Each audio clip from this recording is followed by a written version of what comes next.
একটা সময় মনে হচ্ছিল সহজেই জিতে যাবে বাংলাদেশ, সেখান থেকে শেষ দিকে জমে ওঠে ম্যাচ, এমনকি হারের সংখ্যাও পেয়ে বসেছিল বাংলাদেশকে। মোহাম্মদ সাইফুদ্দিন দারুণ ব্যাটিংয়ে সেই সংখ্যা দূর করে দিলেন।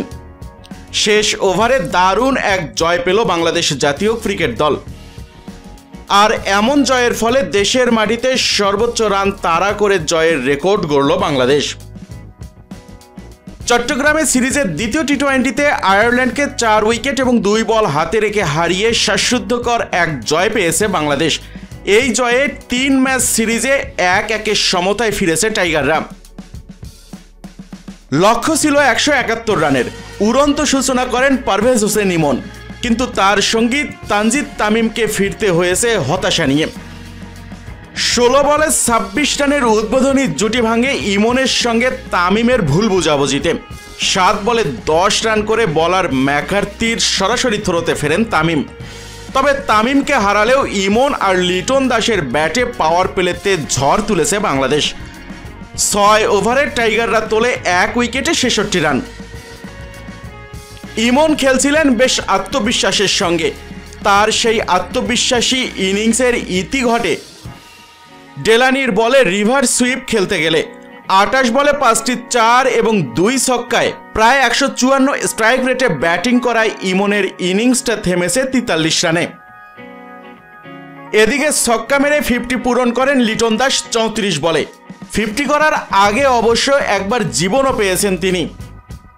জশ লিটলের আগের বলে কঠিন ক্যাচ দিয়ে বাঁচলেন সাইফ হাসান। কাভারে ড্রাইভ দিলেও বল মুঠোয় রাখতে পারলেন না পল স্টার্লিং। পরের বলে সীমানায় ক্যাচ দিয়ে বেঁচে গেলেন লিটন দাস। ডিপ মিড উইকেটে লাফ দিয়ে বল ঠেকালেন গ্যারেথ ডিলানি।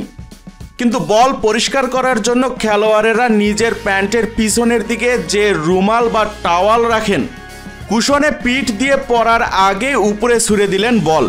পরে উঠে বল নিলেন মুঠোয়, কিন্তু সেই সময় তার রুমাল ছুঁয়েছিল সীমানার কুশন। আর সাথে সাথেই আয়ারল্যান্ডের ফিল্ডাররা উল্লাসে মেতে ওঠে, কারণ সেট ব্যাটসম্যান ছিলেন লিটন দাস। কিন্তু আয়ারল্যান্ডের এই উল্লাসকে পাত্তা না দিয়ে ফিল্ড আম্পায়াররা থার্ড আম্পায়ারের ডিসিশনের জন্য আবেদন করেন। থার্ড আম্পায়ার অবশ্য বেশ সময় নিয়েই পর্যবেক্ষণ করেছেন বিষয়টি। ক্যামেরার প্রত্যেকটি অ্যাঙ্গেল চেক করে তিনি জানান, দ্বিতীয়বার ক্যাচ নেওয়ার সময় ডিলানির রুমাল বাউন্ডারি লাইনে টাচ করেছে, আর তাতেই বেঁচে যান লিটন দাস, পেয়ে যান ছক্কাও। ফলে 11 ওভার শেষে বাংলাদেশের রান হয় 2 উইকেটে 96।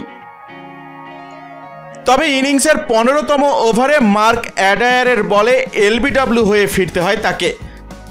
বাংলাদেশ অধিনায়কের 37 বলে 154 স্ট্রাইক রেটে 57 রানের ইনিংসে ছিল সমান 3টি করে 4 এবং ছক্কার মার। পরের ওভারে আরও 1 উইকেট। এবার ছক্কা হাঁকাতে গিয়ে মিড অফে বাউন্ডারি লাইনে থামেন সাইফ হাসান। প্রায় 130 স্ট্রাইক রেটে একটি করে 4 ছক্কায় 17 বলে 22 রান করেন তিনি। আর তাতে করে মাত্র 4 বলের ব্যবধানে 2 উইকেট হারিয়ে বেশ চাপে পড়ে যায় টাইগাররা। এরপর 9 বলে 6 রান করা তাওহিদ হৃদয়কে তাড়াহুড়ো করতে গিয়ে রান আউট করেন কাজী নুরুল হাসান সোহান। অবশ্য তিনিও বেশিক্ষণ টিকতে পারেননি। 7 বলে মাত্র 5 রান করে সরাসরি বোল্ড হন কাজী নুরুল হাসান সোহান। তখন 6 উইকেট হারিয়ে শঙ্কায় পড়ে গিয়েছিল সেই সময়। সেখান থেকে সাইফুদ্দিনের ব্যাটের জয়। মাত্র 7 বলে 2টি 4 এবং 1 ছক্কায় 17 রানে অপরাজিত থাকেন সাইফুদ্দিন। 3 বলে একটি ছক্কা হাঁকান শেখ মেহেদী হাসান। এর আগে 6 উইকেটে 170 রানের সংগ্রহ দাঁড় করায় আয়ারল্যান্ড। চট্টগ্রামের বীরশ্রেষ্ঠ ফ্লাইট লেফটেন্যান্ট মতিউর রহমান স্টেডিয়ামে টসে হেরে ফিল্ডিংয়ে নামে বাংলাদেশ। 2 প্রান্ত থেকে স্পিন দিয়ে আক্রমণ শুরু করে বাংলাদেশ অধিনায়ক লিটন দাস।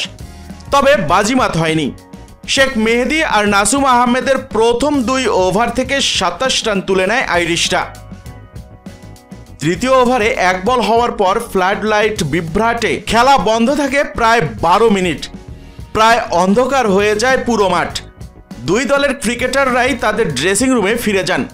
বিরতির পর খেলা শুরু হলে ফের ঝড় চালিয়ে যায় আইরিশরা। মাত্র 4.1 ওভারে দলীয় সংগ্রহ 50 পূর্ণ করে তারা। পঞ্চম ওভারে তানজিম হাসান সাকিব প্রথম আঘাত হানেন। মাত্র 14 বলে 29 রান করা পল স্টার্লিংকে ডিপ স্কোয়ার লেগে ক্যাচ বানান এই পেসার। নবম ওভারে আরেক সেট ব্যাটসম্যান টিম ট্র্যাক্টরকে ফেরান শেখ মেহেদী। ডাউন দ্য উইকেটে গেলে বলে লাইন মিস করে স্ট্যাম্পিং হন 25 বলে 38 রান করা টম ট্র্যাক্টর। ওই ওভারে ট্র্যাক্টরের আরেক ভাই 11 বলে 11 রান করা হ্যারি ট্র্যাক্টরকে বোল্ড করেন শেখ মেহেদী। নিজের শেষ ওভারে এই অফ স্পিনারের তৃতীয় শিকার হন 9 বলে 7 রান করা কালিটস। 11 ওভারে 103 রানে 4 উইকেট হারায় আয়ারল্যান্ড। পঞ্চম উইকেটে 44 বলে 56 রানের জুটি করেন লরকান টাকার আর জর্জ ডকরেল। শেষ পর্যন্ত এই জুটিটি ভাঙেন সাইফুদ্দিন। ছক্কা হাঁকাতে গিয়ে লং অনে তানজিদ তামিমের দুর্দান্ত এক ক্যাচ হন 21 বলে 18 রান করা ডকরেল। 31 বলে 41 রানে অপরাজিত থাকেন টাকার। বাংলাদেশের হয়ে সর্বোচ্চ উইকেট শিকার করেন শেখ মেহেদী হাসান। 4 ওভারে 25 রান দিয়ে নেন তিনি 3টি উইকেট। এছাড়াও বরাবর কৃপণতার সাথে বোলিং করা মুস্তাফিজুর রহমান ছিলেন এই ম্যাচে বেশ খরুসে, যেখানে 4 ওভারে 39 রান খরচ করে তিনি একটিও উইকেট শিকার করতে পারেননি। এছাড়াও মোহাম্মদ সাইফুদ্দিন আর তানজিম হাসান সাকিব প্রত্যেকেই 2টি করে উইকেট শিকার করেন। তবে মোহাম্মদ সাইফুদ্দিন 4 ওভারে 40 রান খরচ করলেও তানজিম হাসান সাকিব 3 ওভারে মাত্র 17 রান খরচ করেন।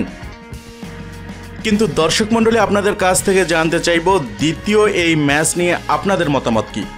আপনার মহামূল্যবান মতামতটি জানাতে ভুলবেন না নিচে কমেন্ট সেকশনে। ভিডিওটি যদি ভালো লেগে থাকে তাহলে লাইক দিন, শেয়ার করে জানিয়ে দিন আপনার ক্রিকেট প্রেমী বন্ধুদের। আর হ্যাঁ, চ্যানেলে যদি নতুন হয়ে থাকেন দয়া করে অবশ্যই সাবস্ক্রাইব করতে ভুলবেন না মিক্সার ওয়ার্ল্ডে, কারণ এখানেই আপনি পাচ্ছেন বাংলাদেশ ক্রিকেটের সবচাইতে বিশ্লেষণধর্মী আপডেটগুলো। আজ এ পর্যন্তই, দেখা হবে পরের কোনো ভিডিওতে। ততক্ষণ পর্যন্ত সবাই ভালো থাকুন, সুস্থ থাকুন এই কামনাই করি। ধন্যবাদ সবাইকে।